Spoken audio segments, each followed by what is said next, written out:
اس کے ہاتھ کھول دو اور اس کو پانی پلاؤ۔ فرمایا بیٹھ جاؤ ابو سفیان۔ ابو سفیان ہارے ہوئے جواری کی طرح گرنے کے انداز میں خیمہ کے فرش پر بچھے قالین پر بیٹھ گیا۔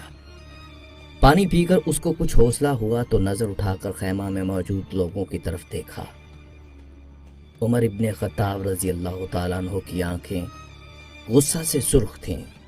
ابو بکر ابن قحافہ کی آنکھوں میں اس کے لیے افسوس کا تاثر تھا۔ عثمان بن عفان رضی اللہ تعالیٰ عنہ کے چہرے پر عزیز داری کی ہمدردی اور افسوس کا ملا جلا تاثر تھا۔ حضرت علی رضی اللہ تعالیٰ عنہ کا چہرہ سپاٹ تھا۔ اسی طرح باقی تمام اصحاب کے چہروں کو دیکھتا دیکھتا آخر کار اس کی نظر محمد صلی اللہ علیہ وآلہ وسلم کے چہرہ مبارک پر آ کر ٹھہر گئی، جہاں جلالت و رحمت کے خوبصورت امتزاج کے ساتھ کائنات کی خوبصورت ترین مسکراہٹ تھی۔ کہو ابو سفیان، کیسے آنا ہوا؟ ابو سفیان کے گلے میں جیسے آواز ہی نہیں رہی تھی۔ بہت ہمت کر کے بولا، میں اسلام قبول کرنا چاہتا ہوں۔ عمر ابن خطاب ایک بار پھر اٹھ کھڑے ہوئے۔ یا رسول اللہ صلی اللہ علیہ وآلہ وسلم، یہ شخص مکاری کر رہا ہے، جان بچانے کے لیے اسلام قبول کرنا چاہتا ہے۔ مجھے اجازت دیجیے میں آج اس دشمن ازلی کا خاتمہ ہی کر دوں۔ آپ صلی اللہ علیہ وآلہ وسلم نے فرمایا، بیٹھ جاؤ عمر۔ بولو ابو سفیان، کیا تم واقعی اسلام قبول کرنا چاہتے ہو؟ جی یا رسول اللہ صلی اللہ علیہ وآلہ وسلم، میں اسلام قبول کرنا چاہتا ہوں۔ میں سمجھ گیا ہوں کہ آپ صلی اللہ علیہ وآلہ وسلم اور آپ کا دین بھی سچا ہے اور آپ کا خدا بھی سچا ہے، اس کا وعدہ پورا ہوا۔ میں جان گیا ہوں کہ صبح مکہ کو فتح ہونے سے کوئی نہیں بچا سکے گا۔ چہرہ رسالت مآب صلی اللہ علیہ وآلہ وسلم پر مسکراہٹ پھیلی۔ ٹھیک ہے ابو سفیان، تو میں تمہیں اسلام کی دعوت دیتا ہوں اور تمہاری درخواست قبول کرتا ہوں۔ جاؤ، تم آزاد ہو۔ صبح ہم مکہ میں داخل ہوں گے انشاءاللہ۔ میں تمہارے گھر کو، جہاں آج تک اسلام اور ہمارے خلاف سازشیں ہوتی رہیں، جائے امن قرار دیتا ہوں۔ جو تمہارے گھر میں پناہ لے گا وہ محفوظ ہے۔ ابو سفیان کی آنکھیں حیرت سے پھٹی جا رہی تھیں۔ اور مکہ والوں سے کہنا، جو بیت اللہ میں داخل ہو گیا اس کو امان ہے، جو اپنی کسی عبادت گاہ میں چلا گیا اس کو امان ہے، یہاں تک کہ جو اپنے گھروں میں بیٹھا رہا اس کو امان ہے۔ جاؤ ابو سفیان، جاؤ، جا کر صبح ہماری آمد کا انتظار کرو اور کہنا مکہ والوں سے کہ ہماری کوئی تلوار میان سے باہر نہیں ہوگی، ہمارا کوئی تیر ترکش سے باہر نہیں ہوگا، ہمارا کوئی نیزہ کسی کی طرف سیدھا نہیں ہوگا، جب تک کہ کوئی ہمارے ساتھ لڑنا نہ چاہے۔ ابو سفیان نے حیرت سے محمد صلی اللہ علیہ وآلہ وسلم کی طرف دیکھا اور کانپتے ہوئے ہونٹوں سے بولنا شروع کیا، اشہد ان لا الہ الا اللہ واشہد ان محمدًا عبدہ ورسولہ۔ سب سے پہلے عمر ابن خطاب رضی اللہ تعالیٰ عنہ آگے بڑھے اور ابو سفیان کو گلے سے لگایا۔ مرحبا اے ابو سفیان، اب سے تم ہمارے دینی بھائی ہو گئے ہو۔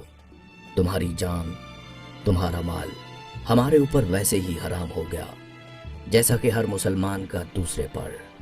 تم کو مبارک ہو کہ تمہاری پچھلی خطائیں معاف کر دی گئیں اور اللہ تبارک و تعالی تمہارے پچھلے گناہ معاف فرمائے۔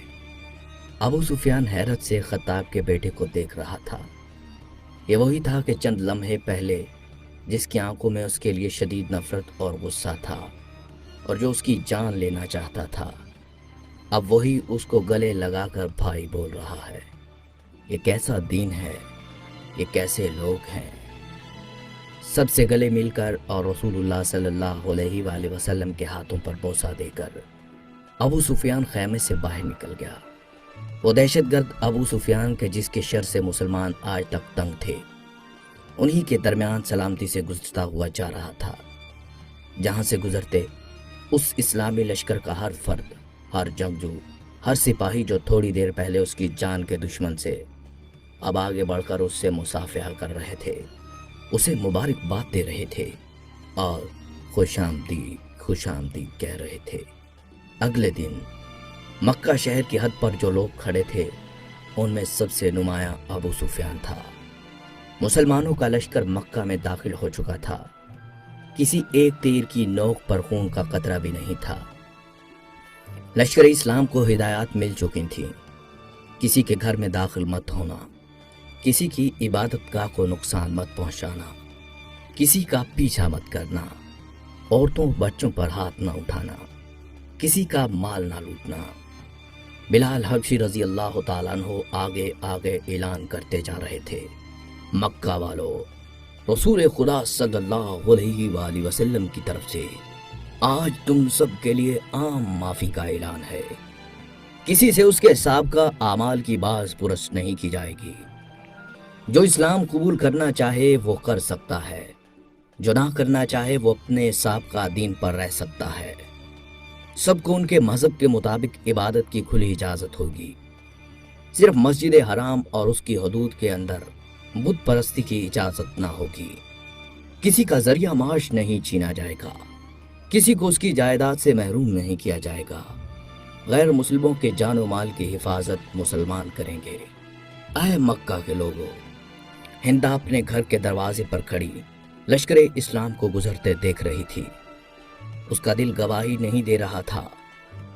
دل گواہی نہیں دے رہا تھا کہ حضرت حمزہ کا قتل اس کو معاف کر دیا جائے گا، لیکن ابو سفیان نے تو رات یہی کہا تھا کہ اسلام قبول کر لو، سب غلطیاں معاف ہو جائیں گی۔ مکہ فتح ہو چکا تھا، بنا ظلم و تشدد، بنا خون بہائے، بنا تیر و تلوار چلائے۔ لوگ جوگ در جوگ اس آفاقی مذہب کو اختیار کرنے لگے اور رسول اللہ صلی اللہ علیہ وآلہ وسلم کی رسالت کا اقرار کرتے مسجد حرام کے صحن میں جمع ہو رہے تھے۔ اور تبھی مکہ والوں نے دیکھا اس ہجوم میں ہندا بھی شامل تھی۔ پیارے دوستو، یہ ہوا کرتا تھا اسلام۔